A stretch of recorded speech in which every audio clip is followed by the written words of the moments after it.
নেই সেই প্রেম ও দুহের কবি হেলাল হাফিজ।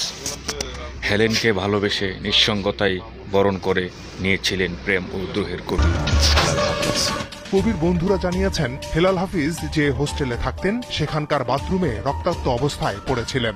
সেখান থেকে তাকে উদ্ধার করা হয়। কেউ জানে না কেন আমার এমন হলো, কেন আমার দিন কাটে না, রাত কাটে না, রাত কাটে তো ভোর দেখি না, কেন আমার হাতের মাঝে হাত থাকে না, কেউ জানে না। প্রতারিত না হয়। এই যে একটা বিষয় দেখেন যে তার কবিতার মধ্যে তিনি হয়তো প্রেমের কথা বলেছেন, কিন্তু প্রেমের ছায়ায় তিনি আসলে রাষ্ট্রের কথা বলেছেন। শেষ মুহূর্ত অত্যন্ত একাকিত্বের মধ্যেই ছিল।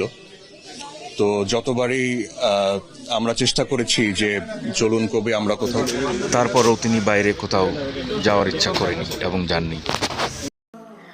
জন্মবধি বেথরে এক রঙিন পাখিকে দিয়ে গেল, শুনল না কেউ দ্রুপদী ডাক, চৈত্রাগুনে জ্বরে গেল আমার মুখের গেরস্তা। এই চ্যানেলে নতুন হয়ে থাকেন অবশ্যই চ্যানেলটি সাবস্ক্রাইব করে পাশে থাকা বেল আইকনটি বাজিয়ে রাখবেন।